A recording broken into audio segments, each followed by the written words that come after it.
Saya mengajak kepada kita kesemuanya untuk mulai menata dan menyusun langkah kita ke depan, ya. Tata dan susun program-program kita ke depan. Tidak usah muluk-muluk. Mulailah dari hal yang paling sederhana, dari anggota tubuh kita, karena kita adalah yang diberikan amanah. Kita diberikan amanah untuk memilikinya, ya.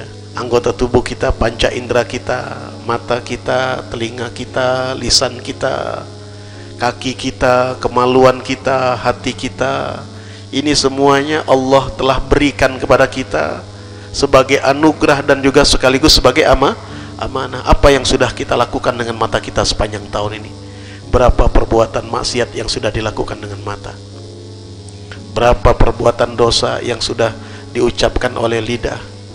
Berapa pendengaran-pendengaran yang andai kata semuanya dipaparkan nanti di hadapan di hari kiamat, mungkin akan membuat kita menunduk malu, tidak mampu menengokkan kepala.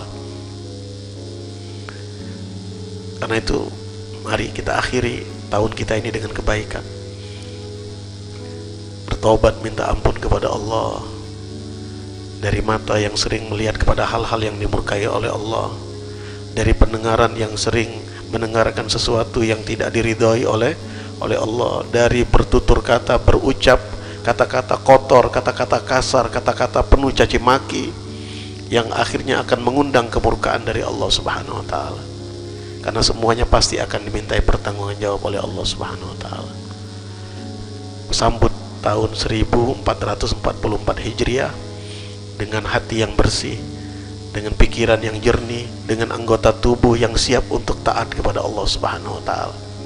Akal gunakan untuk taat, bukan untuk memberontak, bukan untuk mencela, bukan untuk berpikir yang akhirnya membuat kita jauh dari Allah Subhanahu wa taala. Berdayakan apa yang kita miliki kesemuanya untuk Allah, untuk Rasul sallallahu alaihi wasallam. Kita tidak dituntut berdarah-darah. Kita tidak dituntut harus mengorbankan tangan kita. Kita tidak dituntut harus terbelah dada, kemudian jantung kita diambil untuk kemudian dikunyah oleh musuh-musuh Allah. Tidak seperti Sayyidina Hamzah. Perjuangan kita sebesar apapun, seberat apapun perjuangan kita, tidak ada bandingannya dengan perjuangan para pendahulu-pendahulu kita. Di dalam peperangan Uhud itu, ayat Al-Quran yang barusan tadi kita baca, minal mu'minina rijalun shadaku ma'ahadullah alaih, itu menceritakan ada salah seorang sahabat, dia tidak ikut perang Badar, tertinggal karena ada satu urusan yang dia pikir nanti dia bisa susul dalam peperangan yang lain, dan ketika usai peperangan Badar dia menyesal luar biasa karena tidak bisa ikut di dalam peperangan Badar tersebut. Tapi dia bersumpah, andai kata nanti ada peperangan lagi dia pasti akan ikut. Dan tidak lama kemudian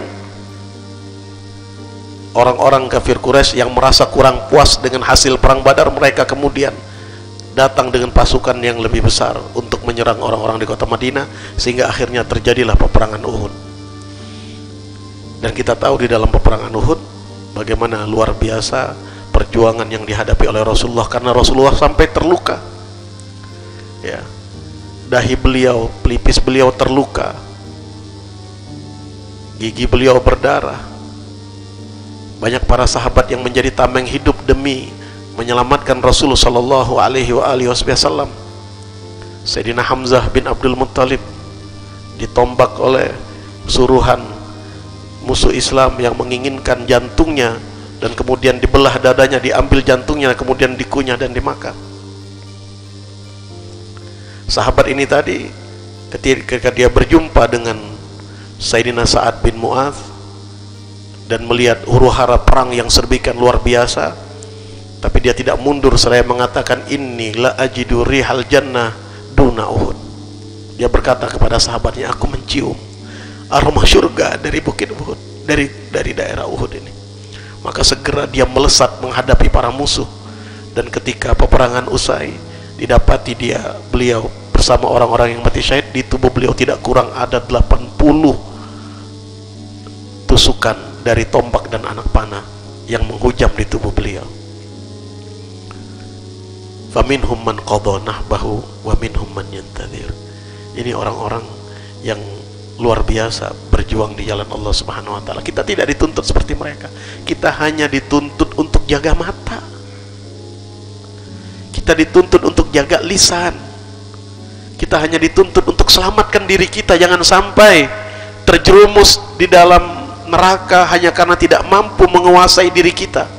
Karena sekarang fitnah yang tersebar itu ada di sekitar kita, ada di lingkungan kita.